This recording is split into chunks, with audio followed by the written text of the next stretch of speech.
Good morning students.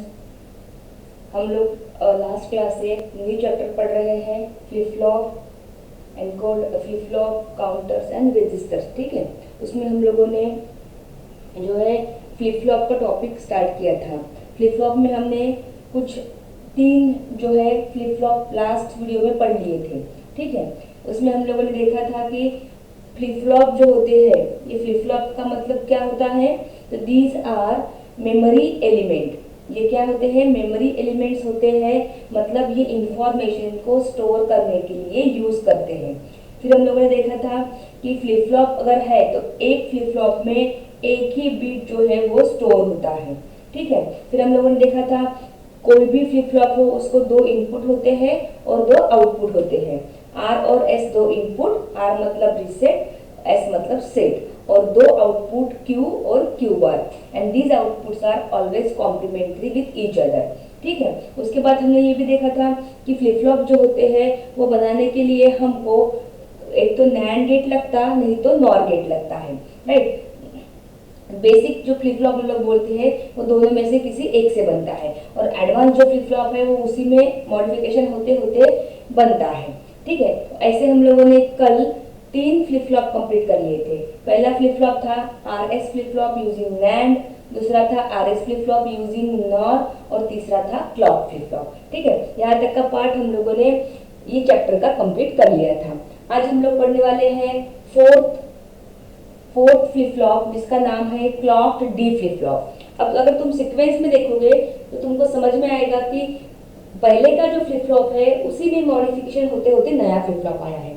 For example देखो, पहले हमने सिर्फ इतना फ्लिप फ्लॉप पढ़े, R S flip flop, right. फिर क्या किया, फिर उसमें एंड गेट को ऐड किया, फिर उसमें क्लॉक को ऐड किया, बराबर है। तो ऐसे मॉडिफिकेशन होते होते जो है तीन फ्लिप फ्लॉप बन गए।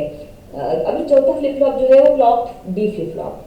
डायग्राम अगर देखोगे तो कल की डायग्राम और आज की डायग्राम में काफी सिमिलरिटी है, मतलब इतना इतना जो पार्ट है वो सेम ही है, बस एक्स्ट्रा जो यहाँ पे ये पार्ट दिख रहा है नॉट गेट का वो दिख रहा है।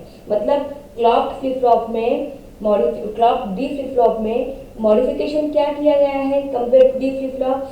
तो यहाँ पे देखो मॉडिफिकेशन, दोनों एंड गेट का एक एक इनपुट जो है वो कॉमन करके, जो आर और एस हमने लिया था इसके पहले वाले फ्लिप फ्लॉप में, वो कॉमन करके थ्रू द नॉट गेट हमने एक ही इनपुट बनाया है। ठीक है, ये मॉडिफिकेशन इसमें किया है। ठीक है, अब देखो क्लॉक डी फ्लिप फ्लॉप क्या है। ये क्लॉक फ्लिप फ्लॉप ही है, लेकिन इसमें नया इनपुट ऐड किया है, इसलिए उसको नाम, उस फ्लिप फ्लॉप को, उस इनपुट को डी नाम दिया है, इसीलिए पूरा फ्लिप फ्लॉप क्या बन गया है, क्लॉक डी फ्लिप फ्लॉप बना है। ठीक है, अब ये देखो क्यों बना। सबसे पहले ये क्यों बना, इसके क्या एडवांटेज है या इसके पहले वाले के क्या डिसएडवांटेजेस है। ठीक है, अब इसके पहले हमने आर एस फ्लिप फ्लॉप पढ़े। ठीक है, ये आर एस फ्लिप फ्लॉप में क्या होता था कि अगर तुमको हाई बीट स्टोर करना है तो यहाँ से यहाँ तक जो है वो पूरा, यहाँ पे हाई रहेगा, यहाँ पे 0, यहाँ पे 1, यहाँ पे 0। ठीक है ना, ऐसे हम बीट स्टोर करते थे कहाँ पे, आउटपुट में। तो अगर तुमको फ्लिप फ्लॉप जो है सेट चाहिए तो आर इक्वल्स, फ्लिप फ्लॉप अगर तुमको रिसेट चाहिए तो आर इक्वल्स 1 चाहिए था, और अगर तुमको फ्लिप फ्लॉप सेट चाहिए तो एस इक्वल्स 1 चाहिए था। ये कंडीशन थी। अगर तुम इसके पहले वाले फ्लिप फ्लॉप में देखोगे तो तुमको समझ में आएगा कि जब आउटपुट हमको सेट मिल रहा है at that time S equals 1 था, और अगर हमको आउटपुट 0 चाहिए तो आर इक्वल्स 1 था। मतलब जो भी तुमको फ्लिप फ्लॉप की पोजीशन लाना है, आइदर सेट और रिसेट, तो सेट होना है तो एस इक्वल्स 1 चाहिए, रिसेट है तो आर इक्वल्स 1 चाहिए। ये जो है ऐसे रहेगा तो ही वो फ्लिप फ्लॉप जो है सेट या रिसेट होता था। ऐसा है तो सेट था और ये था तो रिसेट था। ठीक है, इसको छोड़ के और दूसरी अगर कंडीशन रहती तो फ्लिप फ्लॉप सेट या रिसेट नहीं होते थे। ठीक है, ये इस फ्लिप फ्लॉप का पहला डिसएडवांटेज है। दूसरा डिसएडवांटेज इसका ये है कि अगर दोनों सेम रहते हैं, आर इक्वल्स एस इक्वल्स अगर 1 था तो क्या आती थी, रेस कंडीशन आती थी, जिसको हम लोग बोलते हैं फॉरबिडन, मीन्स नॉट अलाउड। तो अगर ये फॉरबिडन कंडीशन आती है, नॉट अलाउड की कंडीशन आती है, तो फिर हर बार जब भी एस इक्वल्स 1 आएगा, आर इक्वल्स 1 आएगा, तो वही कंडीशन आएंगी, रेस आएंगी, फॉरबिडन आएंगी, जिसका सर्किट में कुछ यूज नहीं है। अगर वो अलाउ ही नहीं तो उसको लेके क्या करेंगे, बराबर है ना। तो ये दोनों डिसएडवांटेजेस थे जो ओवरकम किसमें थे, आरएस फ्लिप फ्लॉप में, जो हम लोगों ने कल पढ़े। तो ये डिसएडवांटेजेस ओवरकम करने के लिए फिर नया फ्लिप फ्लॉप तैयार किया गया है जिसका नाम है क्लॉक डी फ्लिप फ्लॉप। ये पहला पॉइंट है क्लॉक डी फ्लिप फ्लॉप का। समझा, क्या बताया कि आरएस फ्लिप फ्लॉप में फ्लिप फ्लॉप अगर रिसेट करना है तो R इक्वल्स 1 चाहिए था, और फ्लिप फ्लॉप अगर सेट करना है तो S इक्वल्स 1 चाहिए था, बराबर है। यही कंडीशन रहेगी तो ही फ्लिप फ्लॉप सेट और रिसेट होते थे। ये पहला उसका डिसएडवांटेज है। दूसरा डिसएडवांटेज क्या था कि अगर R इक्वल्स 1 S इक्वल्स 1 या दोनों अगर सेम रहते हैं तो रेस कंडीशन आती थी जिसको हम लोग फॉरबिडन बोलते हैं। तो हर बार ऐसी फॉरबिडन कंडीशन आएगी तो उसका सर्किट में कुछ यूज नहीं है। तो ये दोनों जो है अवॉइड करने के लिए, दोनों डिसएडवांटेजेस अवॉइड करने के लिए ये नया फ्लिप फ्लॉप तैयार किया गया है जिसको बोलते हैं क्लॉक डी फ्लिप फ्लॉप। अब इसमें देखो मॉडिफिकेशन क्या किया है, तो मॉडिफिकेशन ये किया गया है इसमें कि R और S जो है, जो दोनों सेम आने से रेस कंडीशन या फॉरबिडन स्टेट आती थी, वो यहाँ पे कैसे अवॉइड की गई है। तो पहले यहाँ पे R था और यहाँ पे S था, अब दोनों निकाल के दोनों को नॉट गेट लगा के एक नाम दिया है D। इसका मतलब क्या हो गया कि अगर इस एंड गेट का इनपुट एक D रहता है, मतलब R अगर D रहता है तो ये कभी भी S जिसको हम लोग बोलते थे इसके पहले, ये कभी भी सेम नहीं रहेगा। मतलब D अगर 0 रहेगा तो ये 1 आएगा, D अगर 1 रहता है तो ये 0 आएगा, समझ में ना। मतलब R और S जो है ये कभी भी सेम नहीं आएंगे, तो इसमें फॉरबिडन या रेस कंडीशन आएगी ही नहीं, बराबर है। उसके बाद S और R ये दोनों जो है, दोनों इसमें इनपुट है ही नहीं, एक ही इनपुट बनाया गया है जो कॉम्प्लीमेंट्री रहेगा। तो इससे तुम्हारी पहली वाली जो कंडीशन थी वो भी अवॉइड हो रही है। तो ऐसे दोनों जो डिसएडवांटेजेस थे क्लॉक्ड आरएस फ्लिप फ्लॉप में, ये दोनों ये डी फ्लिप फ्लॉप में ओवरकम किए गए हैं, ठीक है। अब इसका ट्रूथ टेबल देखो, पहले इसका सिंबल, ये डी एक ही इनपुट है तो हमने एक ही इनपुट लिखा, क्लॉक रहती है तो क्लॉक लिखा, दो आउटपुट क्यू और क्यू का बार, ठीक है। अब क्लॉक के लिए हमने कंडीशन देखी थी कि हमने क्या देखा था लास्ट क्लास में, क्लॉक नाम का इनपुट कभी भी हम लोग 0 नहीं ले सकते। क्यों नहीं ले सकते, तो क्लॉक अगर हम 0 लेते हैं तो ये अटैच है न दोनों एंड गेट को, और एंड का मतलब क्या होता है, नथिंग बट मल्टीप्लिकेशन, राइट। तो अगर हम यहाँ पे क्लॉक को 0 लेते हैं तो हमेशा हमको यहाँ आउटपुट 0 ही मिलेगा, और अगर यहाँ हमको आउटपुट 0 मिला तो फ्लिप फ्लॉप जो है हमेशा सेम स्टेट में ही आएगा, शुरू ही नहीं होगा, उसको कोई ट्रिगर मिलेगा ही नहीं, वो always last state no change condition में ही रहेगा। इसीलिए क्लॉक जो है वो हमेशा क्या लेंगे हम लोग, 1 लेंगे। तो अगर इस केस में क्लॉक को अगर मैं 0 लेती हूँ, ठीक है, एक कंडीशन लेके देखते हैं हम लोग, क्लॉक अगर हम 0 लेते हैं तो ऐसे कंडीशन में तुम डी 0 लोगे तो भी यहाँ पे दोनों पे 0 आएगा, डी अगर तुम 1 भी लेते हो तो भी 0 ही आएगा, है ना। मतलब डी अगर डोंट केयर में देते हो, तब बताया था कि क्रॉस मतलब क्या होता है, एक्स मतलब डोंट केयर, मतलब क्रॉस का मतलब क्या बताया था तुमको, जिसको एक्स भी पढ़ते हैं, डोंट केयर कंडीशन।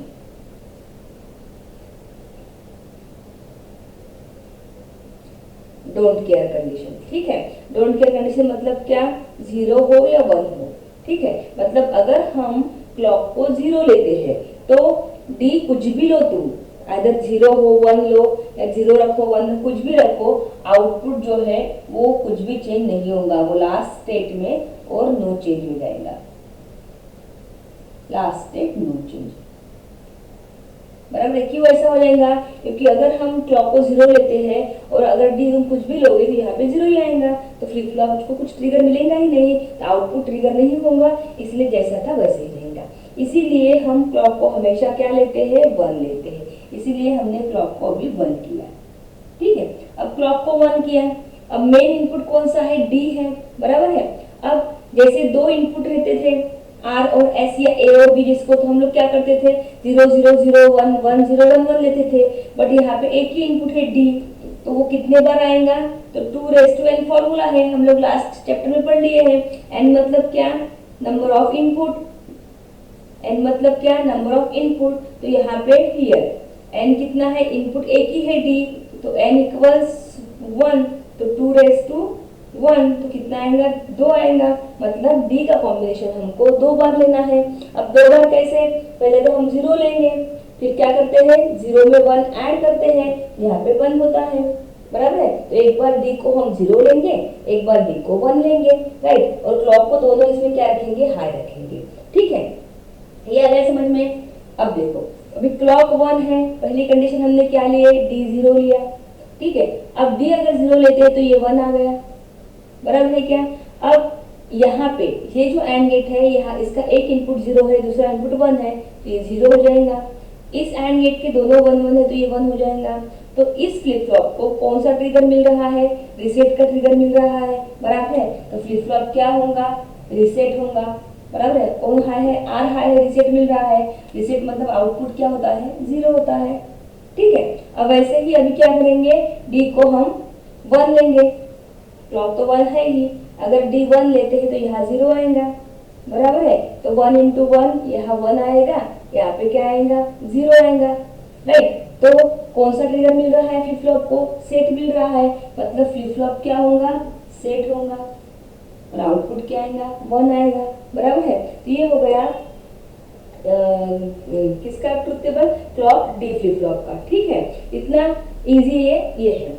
तो एग्जाम में जब 3 मार्क के लिए क्वेश्चन आता है तो 1 मार्क का डायग्राम, ये दोनों मिला के 1 मार्क, ऐसे 2 मार्क इतना पार्ट लिखने के लिए, ड्रॉ करने के लिए रहते हैं, और 1 मार्क जो है वो थ्योरी लिखने के लिए लिखता है, ठीक है। और थ्योरी में क्या आना चाहिए कि आरएस फ्लिप फ्लॉप में क्या डिसएडवांटेजेस थे जो इसमें हमने ओवरकम किए गए हैं, फिर उसमें क्या क्या कंडीशन लेके हम लेना है, और अपने को आउटपुट क्या मिलता है, इसी को एक्सप्लेन करना है तुमको, जो पूरा क्वेश्चन बनेगा तुम्हारा 3 मार्क का, ठीक है। तो यहाँ पे तुम्हारा क्लॉक डी फ्लिप फ्लॉप जो है वो कंप्लीट हो गया। ये देखो ट्रुथ टेबल समझ में आ गया क्या, बराबर। क्लॉक को हमने एक बार फिर से बता रही हूँ, देखो क्लॉक अगर हमने बंद करके रखे, डी कुछ भी लो, आउटपुट जैसे था वैसे ही रहेगा, मतलब लास्ट स्टेट नो चेंज हुए। इसीलिए क्लॉक जो है हमने दोनों बार क्या रखे, हाई रखे। 2 बार क्यों, क्योंकि एक ही इनपुट है, एक बार 0 रहेगा, एक बार 1 रहेगा, ठीक है। तो डी 0 है तो फ्लिप फ्लॉप को क्या होगा, नीचे का रीसेट का ट्रिगर मिलेगा, तो फ्लिप फ्लॉप रीसेट होगा। डी अगर 1 करते हैं तो फ्लिप फ्लॉप सेट हो जाएगा, आउटपुट मिलेगा 1, ठीक है। ये हो गया क्लॉक डी फ्लिप फ्लॉप जो 4th फ्लिप फ्लॉप था, ठीक है। Now 5th flip flop.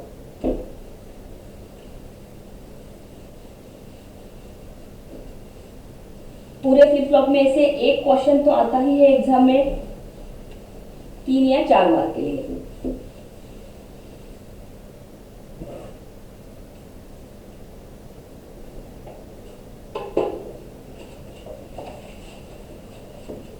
Fifth जो है वो है as trigger D flip flop. Next जो है 5th वाला फ्लिप फ्लॉप वो है as trigger D flip flop, ठीक है। अब इसमें देखो पहले हम लोग सिंबल ड्रॉ करेंगे।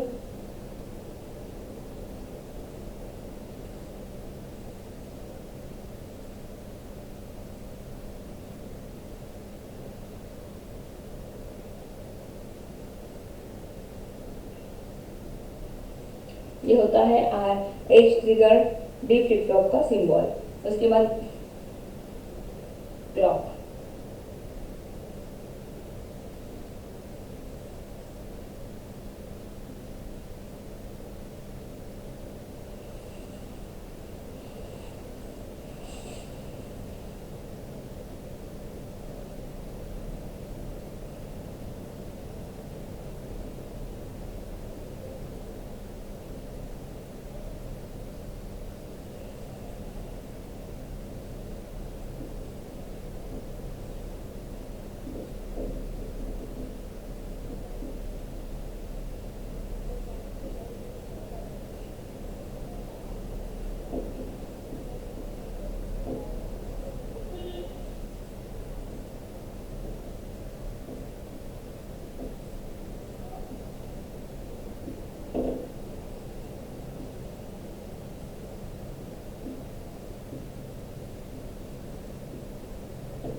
ये पहले इसके टाइप से पहले हम लोग ये पढ़ लेंगे, उसके बाद उसका डायग्राम पढ़ेंगे, ठीक है।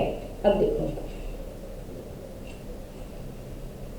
फिफ्थ वाला फ्लिप फ्लॉप जो है वो as trigger D flip flop है। ये बहुत इंपॉर्टेंट है, 4 मार्क के लिए एग्जाम में बहुत बार पूछते हैं, ठीक है।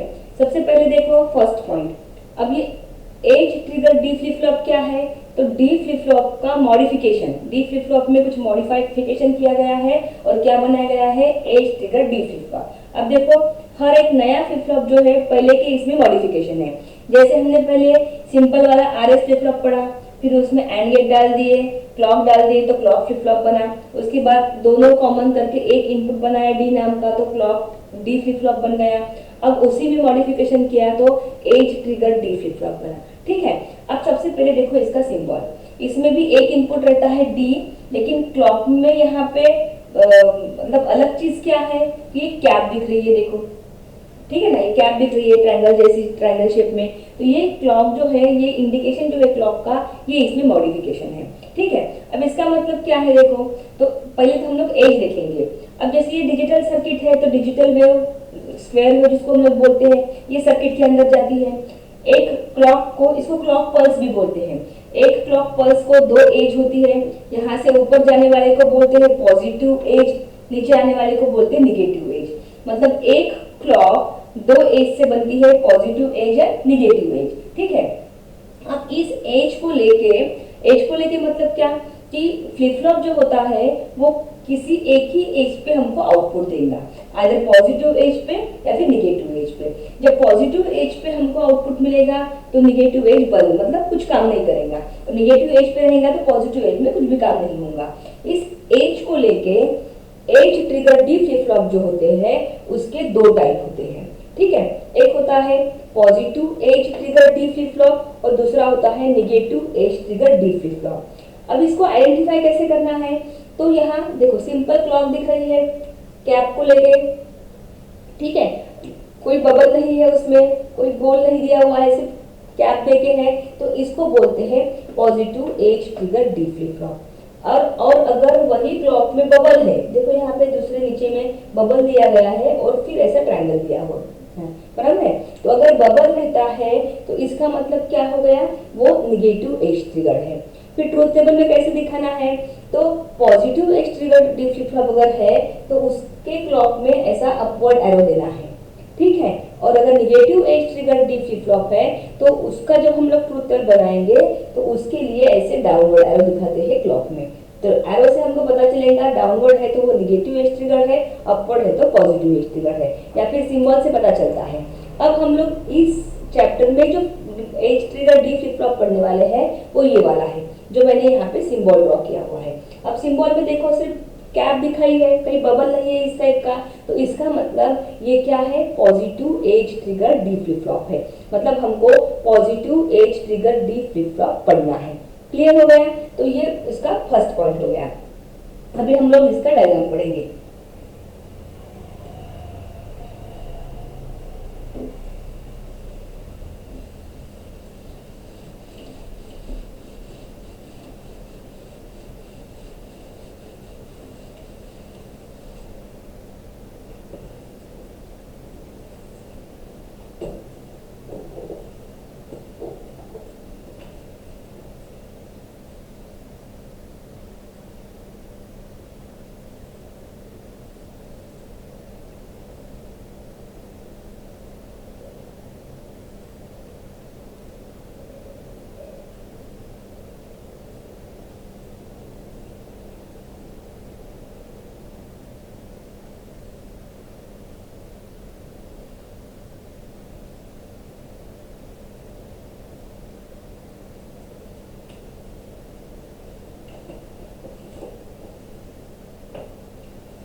ये बन गया उसका डायग्राम। अभी ट्रुथ टेबल।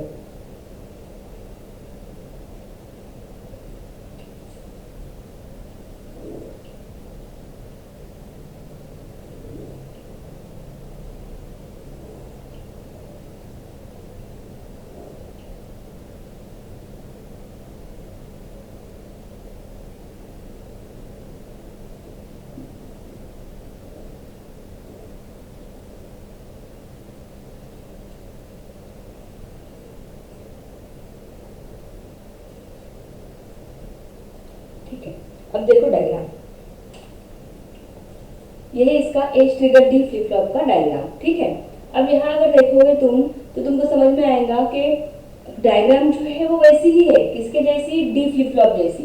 अब इसमें मॉडिफिकेशन क्या किया गया है, तो ये जो सर्किट दिख रहा है, ये इतना, ये वाला तुमको एक्स्ट्रा दिख रहा है, इसको बोलते हैं, ये आर और सी है, ये रेजिस्टर है और ये क्या है, कैपेसिटर है। ये कौन सा सर्किट है, देखो ऐसे दिख रहा है, ये आर है और ये सी है, इसको बोलते हैं R C time constant circuit. RC time constant circuit. अभी आरसी टाइम कांस्टेंट सर्किट जो है वो क्या काम करता है, तो ये इसके अगर इनपुट में, ठीक है, ये इनपुट है और ये आउटपुट है, इसके इनपुट में अगर हमने क्लॉक पल्स दिए तो ये क्या करता है, आउटपुट में वोल्टेज स्पाइक,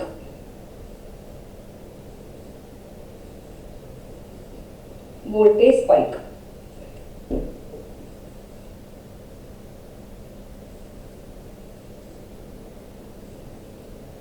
इनको बोलते हैं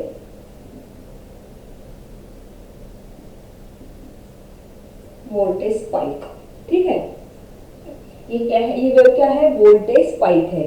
तो आरसी टाइम कांस्टेंट सर्किट जो है ये क्या काम करता है, तो क्लॉक पल्सेस को, क्लॉक इनपुट्स को वोल्टेज स्पाइक्स में कन्वर्ट करता है। ठीक है, ये पहला पॉइंट होगा इसका। अब देखो नेक्स्ट पॉइंट क्या है कि क्यों हमको क्लॉक पल्सेस को वोल्टेज स्पाइक में कन्वर्ट करने की जरूरत है। ठीक है, अब देखो इसके पहले जो ये डी फ्लिप फ्लॉप था, इसका डिसएडवांटेज ओवरकम करने के लिए ये कन्वर्शन करना पड़ रहा है। अब इसमें डिसएडवांटेजेस क्या है, तो देखो क्लॉक पल्स में जैसे यहाँ पे 1 स्टोर रहता है, यहाँ पे 0, यहाँ 1, यहाँ 0 स्टोर रहता है। तो ये जो 1 है, यहाँ बड़ी वेव जाती है, देखो यहाँ पे 1 0 1 0 ऐसे स्टोर रहता है। तो 1 जो है पूरे यहाँ से लेके यहाँ तक कितने टाइम में स्टोर हो रहा है, यहाँ से लेके यहाँ तक। फिर जब तक ये स्टेट नीचे नहीं आती है ना, हायर स्टेट जो नीचे नहीं आती तब तक 1 ही स्टोर रहेगा। फिर नीचे आने के बाद क्या होता है, 0 स्टोर होता है, और ये पूरा टाइम लेने तक 0 ही स्टोर रहेगा। जब तक स्टेट चेंज नहीं होती है तब तक 0 का 1 स्टोर नहीं होगा। मतलब क्या है कि अगर इसको अपने को 1 मिनट लग रहा है 0 को स्टोर करने के लिए, ठीक है ना, तो 1 मिनट जब तक खत्म नहीं होता तब तक हम लोग 0 ही स्टोर रख सकते हैं, हम लोग उसको 1 स्टोर, उसमें 1 स्टोर नहीं कर सकते हैं, बराबर है। लेकिन ये इसका डिसएडवांटेज कैसे, तो अगर हमको कोई सर्किट में जल्दी जल्दी 0 और 1 को स्टोर करना है, जैसे भी यहाँ पे 1 मिनट लग रहा है, हमको 5-5 सेकंड के बाद जो है वो 0 1 स्टोर करना है, तो ऐसी केस में हम लोग नहीं कर सकते। ठीक है ना, तो इसी को क्या किया है, फिर टाइम कम करने के लिए ये वोल्टेज स्पाइक्स में कन्वर्ट कर दिया है। अब यहाँ देखो, यहाँ रहता है 1 स्टोर, यहाँ 0, यहाँ 1, यहाँ 0, यहाँ 1, यहाँ 0, तो टाइम देखो कम लग रहा है। तो ये टाइम जो है, जो कम करने के लिए और फटाफट 0 1 स्टोर करने के लिए फिर ये आरसी टाइम कांस्टेंट सर्किट जो है ये बनाया गया है। ठीक है, तो आरसी टाइम कांस्टेंट सर्किट ये एक मॉडिफिकेशन है as trigger D flip flop में, राइट। तो पहला पॉइंट क्या बताया कि डी फ्लिप फ्लॉप जो था, कौन सा flip flop, clock D flip flop, उसमें डिसएडवांटेजेस थे, वो डिसएडवांटेज को ओवरकम करने के लिए as trigger D flip flop बनाया गया है। अब इसमें कौन सा डिसएडवांटेज था कि 0 और 1 जो है वो अपने स्टेट चेंज जब तक नहीं होती तब तक वो स्टोर ही रहता है, जब 0 से 1 स्टेट चेंज होगा या 1 से 0 स्टेट चेंज होगा तभी जाके बिट भी चेंज होगा, बराबर है। तो यही टाइम जो है वो कम करने के लिए आरसी टाइम कांस्टेंट सर्किट हमने यहाँ एज ट्रिगर में यूज किया है। ये आरसी टाइम कांस्टेंट सर्किट का काम क्या होता है, तो ये क्या करता है, क्लॉक पल्सेस को वोल्टेज स्पाइक्स में कन्वर्ट करता है, ठीक है। बाकी का सर्किट जो है जैसे का वैसा था। अब हमने अभी पढ़ा था कि एज ट्रिगर जो है वो दो टाइप के होते हैं, पॉजिटिव एज ट्रिगर और दूसरा कौन सा होता है, निगेटिव एज ट्रिगर। हमको कैसे पता चलेगा कि सर्किट पॉजिटिव एज ट्रिगर का है या निगेटिव एज ट्रिगर है, ठीक है। तो वो हमको सिंबल से पता चलेगा। इसका सिंबल हमने इसके पहले देखा था, वो सिंबल में सिर्फ क्लॉक का कैप था, कहीं बबल नहीं था। इसका मतलब ये कैसा है, पॉजिटिव एज ट्रिगर। इसका मतलब क्लॉक जब भी ऑन रहेंगी हमको अपवर्ड एरो दिखाना पड़ेगा, ठीक है। अब ये अपवर्ड एरो पर ही हमको आउटपुट मिलेगा।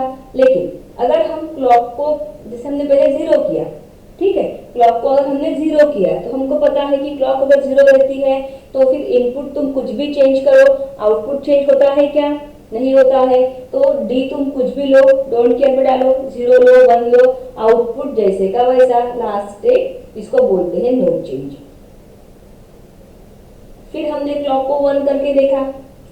अब देखो, अब अगर हम इस सर्किट में क्लॉक को 1 दिखाते हैं तो भी कुछ काम नहीं करेगा। क्यों नहीं करेगा, क्योंकि ये पॉजिटिव एज ट्रिगर है। क्लॉक को 1 दिखाया मतलब क्या, पूरी की पूरी क्लॉक पल्स हमने सर्किट के अंदर डाली, ठीक है। लेकिन ये पूरे क्लॉक पल्स पे काम नहीं करता, ये एज पे काम करता है। इसीलिए क्लॉक को अगर हम ऑन करते हैं तो भी तुम डी कुछ भी लो, आउटपुट तुम्हारा जैसे का वैसा ही रहेगा, last state no change, last state no change, ठीक है। फिर क्या करना पड़ेगा हमको, फिर हमको क्लॉक एज दिखानी पड़ेगी। तो यहाँ हम अपवर्ड एरो दिखाएंगे। 2 बार क्यों दिखाएंगे, क्योंकि डी जो है एक बार 0 रहेगा एक बार 1 रहेगा। और अगर मैं क्लॉक को डाउन दिखाती हूँ तो क्लॉक को अगर डाउन दिखाती हूँ तो भी वो काम नहीं करेगा, क्योंकि ये जो है निगेटिव एज है, सर्किट कौन सा है, पॉजिटिव एज का है। तो अगर हम डाउनवर्ड एरो भी दिखाते हैं तो तुम्हारा डी डोंट केयर में जाएगा, तो वैसे का वैसे लास्ट स्टेट नो चेंज, ठीक है। और अभी डी अगर 0 रहता है तो क्या होता है, डी अगर हम लोग 0 लेते हैं तो यहाँ पे क्या आएगा, 1 आएगा। तो क्लॉक तो 1 रहती ही है, तो ये 0 आ जाएगा और ये क्या आएगा, 1 आएगा। तो फ्लिप फ्लॉप को कौन सा सिग्नल मिल रहा है, रिसेट सिग्नल मिल रहा है, राइट। तो फ्लिप फ्लॉप क्या हो जाएगा, रिसेट हो जाएगा, मतलब आउटपुट 0 आएगा। और 1 करते हैं तो उसके अपोजिट आएगा, मतलब 1 करेंगे तो फ्लिप फ्लॉप सेट हो जाएगा, और फ्लिप फ्लॉप सेट हो गया तो आउटपुट क्या मिलेगा, 1 मिलेगा।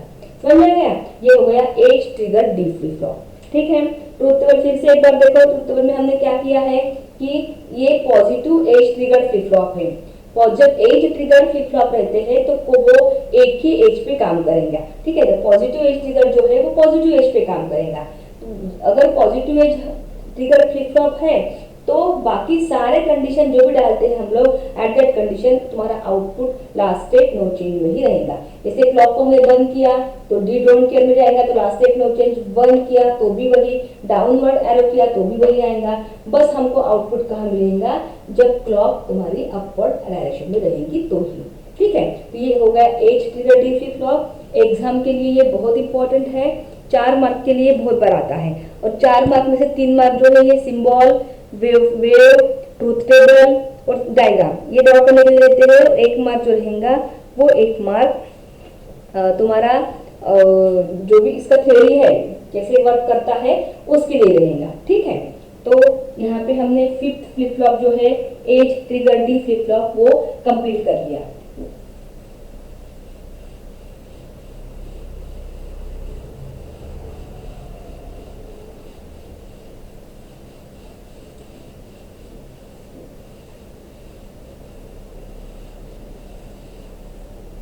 उसके बाद और एक सर्किट है,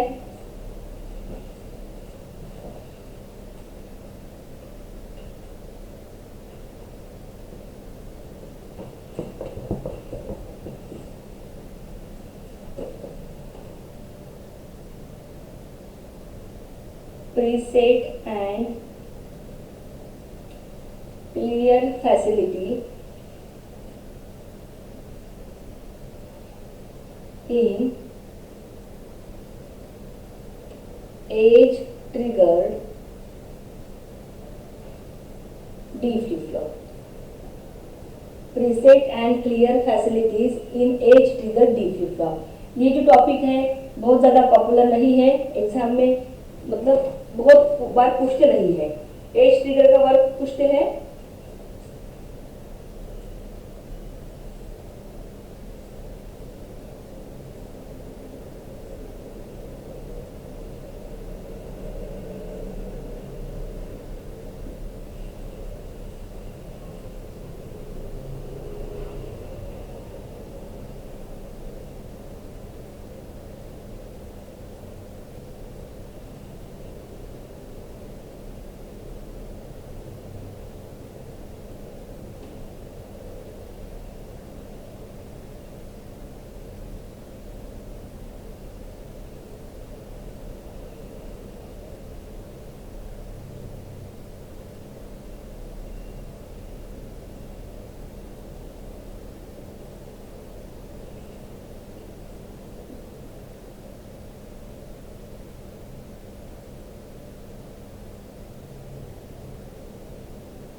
ये बन गया इसका डायग्राम। ठीक है, किसका?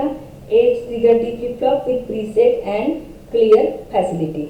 ठीक है, अब उसके बाद इसका ट्रूथ टेबल।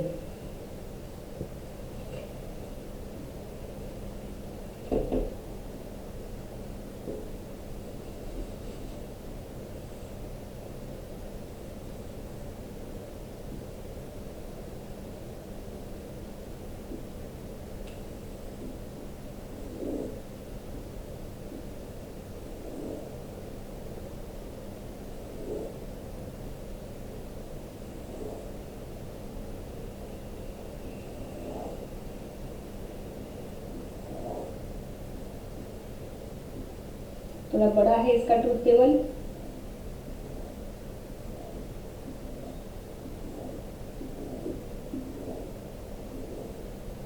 ठीक है, अब देखो नेक्स्ट जो टॉपिक है वो है preset and clear facility in as trigger D flip flop. ठीक है, अब यहाँ पे प्रीसेट एंड क्लियर देखो क्या है। डायग्राम जो है अभी जैसे ड्रॉ की हमने वैसे ही है, इसकी जैसे as trigger D flip flop की। यहाँ पे एक्स्ट्रा क्या दिख रहा है? तो ये और गेट है। ठीक है, तो as trigger D flip flop में एक दो एक्स्ट्रा इनपुट ऐड करते हुए है। प्रीसेट, पीआर मतलब प्रीसेट, और CLR। ये CLR क्या है? ये है क्लियर इनपुट। ठीक है, CLR मतलब क्लियर इनपुट और PR मतलब प्रीसेट इनपुट। तो as trigger D flip flop में प्रीसेट और क्लियर नाम के दो इनपुट जो है वो यहाँ पे ऐड किए गए हैं। ठीक है, अब पूरे सर्किट में कितने इनपुट्स हुए हैं देखो। एक तो प्रीसेट क्लियर दो है, जैसे ट्रूथ टेबल में हमने दिखाया है प्रीसेट एंड क्लियर। उसके बाद क्लॉक भी एक इनपुट है, CL के क्लॉक दिख रहा है। उसके बाद D भी है। ठीक है, इसीलिए यहाँ पे ट्रूथ टेबल में 4 हमने ब्लॉक ड्रॉ किए हुए हैं ये सारे इनपुट्स के लिए, प्रीसेट, क्लियर, देन क्लॉक और D। उसके बाद आउटपुट और उसका मीनिंग, जिसको हम लोग एक्शन या कमेंट भी बोलते हैं। ठीक है, अब ये प्रीसेट और क्लियर जो होते हैं, ठीक है, प्रीसेट और क्लियर को असिंक्रोनस इनपुट बोलते हैं। प्रीसेट और क्लियर को क्या बोलते हैं? असिंक्रोनस इनपुट, क्योंकि वो क्लॉक पे डिपेंड नहीं होते हैं। ठीक है, और D जो है इसको सिंक्रोनस इनपुट बोलते हैं क्योंकि वो क्लॉक पे डिपेंड है। अब इसका मीनिंग देखो क्या होता है। प्रीसेट क्लियर जो है क्लॉक पे डिपेंड नहीं है, इसका मतलब प्रीसेट क्लियर जब हम लोग ऑन करेंगे तो क्लॉक को बंद रखेंगे। ठीक है, और हमने D क्या बोला है? D जो है सिंक्रोनस है, मतलब वो क्लॉक पे डिपेंड है। तो जब क्लॉक शुरू रहेगी तो D क्या रहेगा? शुरू रहेगा। मतलब प्रीसेट क्लियर शुरू तो क्लॉक बंद, D बंद। प्रीसेट क्लियर बंद तो क्लॉक शुरू, D भी शुरू। ठीक है, यह है इसका मेन जो ट्रूथ टेबल के लिए हमको काम में आएगा। तो पहले हम क्या करेंगे? प्रीसेट क्लियर को बंद करके रखेंगे। ठीक है, अब प्रीसेट क्लियर जो है दो इनपुट है तो कॉम्बिनेशन कितने बार आएंगे? 4 बार आएंगे। तो चारों बार मैं क्या करती हूँ? बंद करके रखती हूँ। ये 4 टाइम बंद हो गया। ठीक है, अब चारों बार बंद होने से अब फ्लिप फ्लॉप कैसे वर्क कर रहा है, अब normal edge trigger flip flop, बराबर है। नॉर्मल एज ट्रिगर मतलब इसके पहले जो हमने as trigger D flip flop पढ़ा वही ट्रूथ टेबल यहाँ लिखना है। मतलब हमने क्या किया था, इसके पहले क्लॉक को पहले 0 करके दिखा था, फिर 1 किया, ठीक है। दोनों इसमें केस में डी डोंट केयर में था, फिर ये लास्ट स्टेट नो चेंज था, ये भी लास्ट स्टेट नो चेंज था, बराबर है।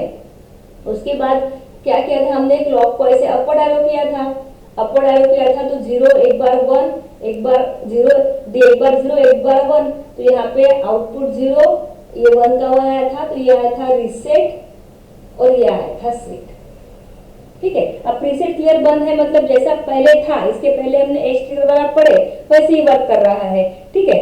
अभी हम क्या करेंगे, प्रीसेट क्लियर को ऑन करेंगे और क्लॉक को क्या करेंगे, बंद करेंगे, बराबर है। अब क्लॉक को बंद करना है मतलब क्या, पहले तो प्रीसेट क्लियर शुरू करेंगे, 0 0 इसका कॉम्बिनेशन, ये 4 हो गए, 1 0 0 1 1 1, ठीक है। ये अगेन 4 हो गए, इसको अभी हमने यहाँ पे ऑन किया। इस कंडीशन में क्लॉक को हमको क्या दिखाना है, बंद दिखाना है। बंद मतलब क्या, सीधे डाउनवर्ड कर दो, कोई काम नहीं है क्लॉक का, बराबर है। अब क्लॉक अगर डाउनवर्ड है, बंद है, तो डी पूरा क्या जाएगा, डोंट केयर में, डी कुछ भी रहे कुछ फर्क नहीं पड़ता। अब जो आउटपुट है वो आउटपुट किसके अकॉर्डिंग आएगा, प्रीसेट और क्लियर के अकॉर्डिंग, ठीक है। अब प्रीसेट और क्लियर जो है पहले केस में देखो बंद है, अब दोनों बंद है तो ना ही फ्लिप फ्लॉप को प्रीसेट मिलेगा और ना ही क्लियर इनपुट मिलेगा, कुछ भी नहीं मिलेगा। तो इनपुट अगर नहीं मिल रहा है तो आउटपुट भी चेंज नहीं होगा, तो यहाँ पे क्या आएगा, लास्ट स्टेट नो चेंज आएगा, बराबर है। उसके बाद यहाँ देखो 0 और 1 मतलब कौन 0 है, प्रीसेट 0 है और क्लियर 1 है, मतलब कौन सा ट्रिगर मिल रहा है, क्लियर 1 है तो फ्लिप फ्लॉप को कौन सा ट्रिगर मिल रहा है, रीसेट का ट्रिगर मिल रहा है, बराबर है। तो फ्लिप फ्लॉप क्या होगा, रीसेट होगा। रीसेट मतलब क्या, आउटपुट 0। अब यहाँ पे प्रीसेट मतलब सेट, क्लियर मतलब रीसेट, ठीक है। अब यहाँ पे देखो प्रीसेट 1 है और क्लियर 0 है, प्रीसेट 1 है मतलब कौन सा सिग्नल मिल रहा है, सेट सिग्नल मिल रहा है, तो फ्लिप फ्लॉप क्या होगा, सेट होगा। आउटपुट क्या आएगा, 1 आएगा। अब दोनों 1 1 है, ठीक है। अब दोनों अगर 1 1 है तो यहाँ पे क्या आएगा, दोनों मतलब प्रीसेट भी मिल रहा है, सेट भी मिल रहा है, एट ए टाइम दोनों मिल रहे हैं, और at a time flip flop set और रीसेट नहीं हो सकता है, बराबर है। इसीलिए आउटपुट क्या हो जाएगा, आउटपुट जो है मतलब पॉसिबल ही नहीं है वो, तो फॉरबिडन आ जाएगा, जिसको हम क्या बोलते हैं, उसको बोलते हैं रेस कंडीशन। उसको क्या बोलेंगे, उसको बोलते हैं हम लोग रेस कंडीशन बोलते हैं, बराबर है। फॉरबिडन आया मतलब फॉरबिडन क्यों आया, क्योंकि सेट और रीसेट जो है एक साथ फ्लिप फ्लॉप नहीं हो सकता है, एक तो सेट होगा नहीं तो रीसेट होगा, यहाँ पे दोनों सिग्नल मिल रहे हैं, इसीलिए फ्लिप फ्लॉप जो है वो अलाउ नहीं करेगा, तो उसको हम लोग बोलते हैं फॉरबिडन मींस नॉट अलाउ, और कंडीशन को बोलते हैं रेस कंडीशन, ठीक है। ये हो गया प्रीसेट और क्लियर फैसिलिटी किसमें, as trigger D flip flop में, जो कि पॉजिटिव एज ट्रिगर का ही था, ठीक है ना, जो पॉजिटिव एज ट्रिगर का ही था, इसलिए हमने पॉजिटिव एज को आउटपुट दिया, ठीक है। तो आया समझ में क्या है, तो एक बार फिर से देखो प्रीसेट क्लियर में ट्रूथ टेबल कैसे बनाया गया है। क्या बताया था कि प्रीसेट क्लियर क्लॉक पे डिपेंड नहीं होते हैं, मतलब क्या कि प्रीसेट क्लियर का कॉम्बिनेशन देंगे तो क्लॉक को बंद करेंगे, और डी जो है वो क्लॉक पे डिपेंड रहेगा, क्लॉक का और डी का कॉम्बिनेशन साथ में चलेगा। तो हमने क्या किया, पहले प्रीसेट क्लियर को बंद करके रखा है, 4 बार 0 0 देना पड़ेगा क्योंकि 2 इनपुट है, तो 0 0 0 0 0 0 0 0 किया। अभी 4 बार 0 कर दे, बंद कर दिया, मतलब इतना पार्ट है ही नहीं, तो यहाँ से अटैच हो गया, मतलब पूरा सर्किट जो है normally as trigger D flip flop जैसे काम कर रहा है। तो यहाँ पे फिर हमने क्या किया, ये पूरा जो है ये नॉर्मल डी फ्लिप फ्लॉप है, जो हमने नॉर्मल डी फ्लिप फ्लॉप ना, normal as trigger D flip flop जो हमने इसके पहले पढ़ा कि क्लॉक को 0 किया 1 किया, ठीक है। तो ये डोंट केयर में जाएगा, आउटपुट चेंज नहीं होगा, लास्ट स्टेट नो चेंज में रहेगा। फिर पॉजिटिव एज ट्रिगर है तो अपवर्ड एरो किया, 0 है तो 0, 1 है तो 1 सेट रीसेट हुआ, ठीक है। ये normal as trigger D flip flop हो गया। फिर क्या करना है, हमको प्रीसेट और क्लियर के इनपुट देना है, तो हमने यहाँ पे 0 0 1 0 0 1 1 1 दिया। अब जब प्रीसेट क्लियर शुरू रहेंगे तो हमने बोला कि क्लॉक का उसका कोई रिलेशन नहीं रहता है, तो क्लॉक को बंद करके रखना है। अब यहाँ पे क्लॉक को 0 दिखाने की जरूरत नहीं है, क्योंकि वो positive edge triggered flip flop है, पॉजिटिव एज ट्रिगर्ड है तो निगेटिव में काम नहीं करेगा, इसलिए क्लॉक को हमने निगेटिव ही दिया। वो क्या इंडिकेट करता है कि क्लॉक काम नहीं कर रहा है। उसके बाद डी क्लॉक ही अगर बंद है तो डी कुछ भी लो, इसलिए डी को हमने क्रॉस दिखाया डोंट केयर में। तो अब ये जो आउटपुट है ये तुम्हारा आएगा प्रीसेट क्लियर के अकॉर्डिंग, दोनों 0 0 है तो लास्ट स्टेट नो चेंज, ये क्लियर हाई है, क्लियर मतलब रीसेट, फ्लिप फ्लॉप रीसेट हुआ आउटपुट 0, यहाँ पे प्रीसेट 1 है तो सेट हो गया आउटपुट 1, दोनों 1 1 है तो एक साथ सेट रीसेट नहीं हो सकता, इसलिए फॉर बिटन और रेस कंडीशन। ठीक है, ऐसे करके आज हमारे फिर से 3 फ्लिप फ्लॉप जो है वो कंप्लीट हो गए हैं। नेक्स्ट क्लास में हम लोग इसके आगे के फ्लिप फ्लॉप पढ़ेंगे। ठीक है, और 3 फ्लिप फ्लॉप है, टोटल 9 फ्लिप फ्लॉप है, 3 हम लोगों ने कल पढ़े, आज हमने 3 पढ़े, कल के क्लास में और 3 पढ़ेंगे, तब जाके फ्लिप फ्लॉप का टॉपिक कंप्लीट हो जाएगा और फिर उसके न्यूमेरिकल्स है। ठीक है, तो आज के लिए इतना ही।